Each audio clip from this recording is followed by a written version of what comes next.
Selamat malam, perkenalkan nama saya Muhammad Aditya Panigoro. Di sini saya akan mempresentasikan hasil makalah saya yang berjudul itu mengkelompokkan gagasan atau ide bisnis, mengidentifikasi peluang-peluang bisnis, melakukan riset pasar sebagai suatu peluang, melakukan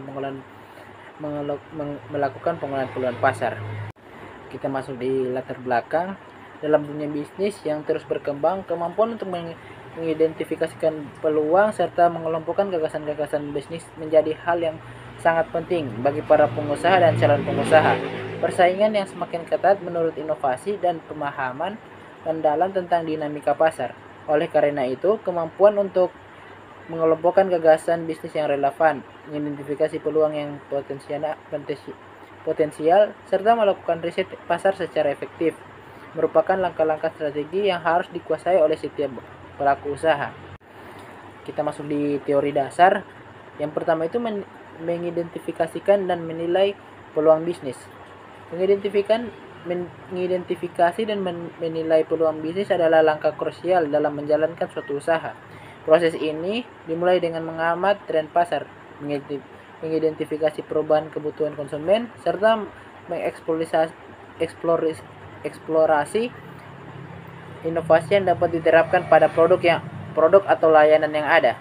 Setelah peluang bisnis diidentifikasi, langkah berikutnya adalah menilai apakah peluang tersebut layak untuk dieksploitasi.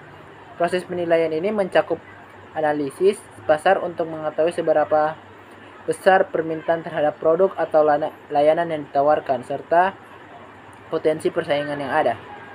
Aspek lain yang perlu dipertimbangkan dalam menilai peluang bisnis adalah potensi keuangan.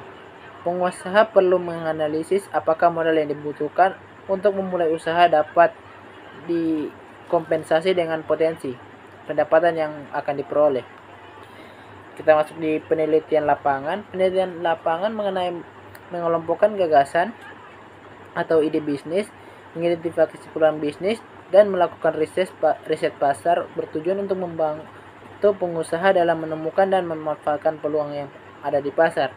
Riset pasar menjadi bagian penting dalam penelitian lapangan ini karena memberi data yang dibutuhkan untuk mengambil keputusan bisnis yang lebih baik melalui wawancara langsung dengan konsumen atau pelaku pasar, serta mengumpulkan data sekunder dari laporan industri dan analisis pasar.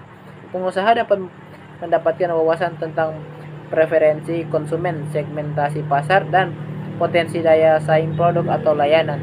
Setelah peluang pasar teridentifikasi, langkah selanjutnya adalah mengolah peluang tersebut dengan menyusun secara bisnis efektif.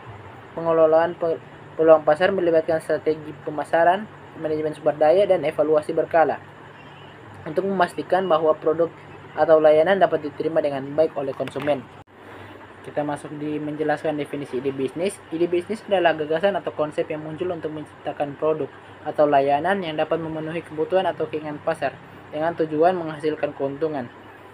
Sebagai langkah awal dalam membangun sebuah usaha, ide bisnis berfungsi sebagai dasar atau fondasi yang akan dikembangkan menjadi sebuah rencana bisnis.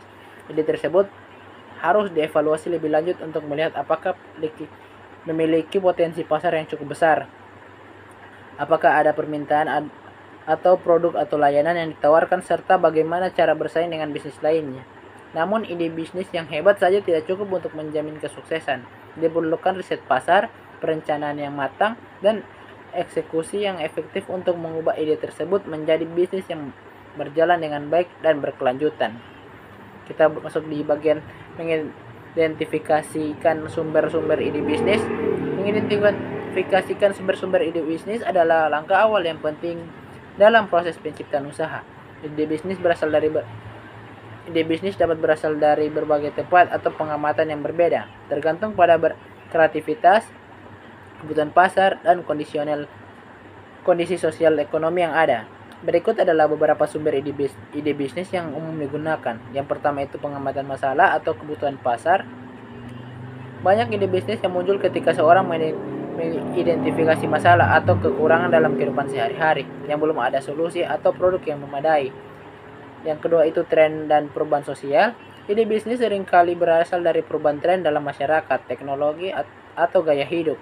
Misalnya, dengan berkembangnya minat terhadap gaya hidup sehat. Bisnis ini berfokus pada makanan organik, fitness, atau aplikasi kesehatan yang mulai berkembang pesat. Kita masuk di nomor 3 itu pengalaman pribadi atau profesional. Banyak pengusaha memulai bisnis berdasarkan pengalaman pribadi mereka dalam bekerja industri tertentu atau menghadapi masalah tertentu. Misalnya, jika seseorang memiliki pengalaman bekerja di bidang kuliner dan merasa bahwa ada kekurangan dalam penawaran makanan sehat di pasar, ia mengembangkan ide bisnis restoran atau catering yang menawarkan pilihan makanan sehat. Yang keempat itu inovasi teknologi. Kemajuan teknologi seringkali membuka peluang untuk menciptakan ide bisnis baru, misalnya dengan munculnya internet dan aplikasi mobile. Banyak peluang baru di bidang e-commerce, pendidikan online, atau layanan berbasis teknologi yang dapat dimanfaatkan. Yang kelima itu pemecahan masalah yang ada dalam bisnis, yang ada di dunia bisnis. Pengusaha seringkali mengembangkan ide bisnis yang berfokus pada cara mengatasi masalah yang ada di dunia bisnis.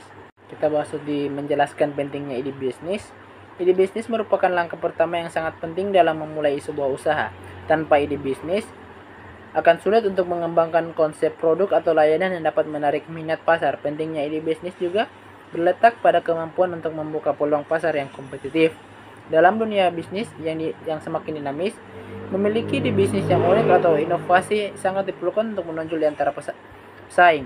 Selain itu, ide bisnis yang matang juga berfungsi sebagai landasan untuk menarik investor atau mitra bisnis ketika ide bisnis telah terdefinisi dengan jelas dan memiliki potensi pasar yang besar.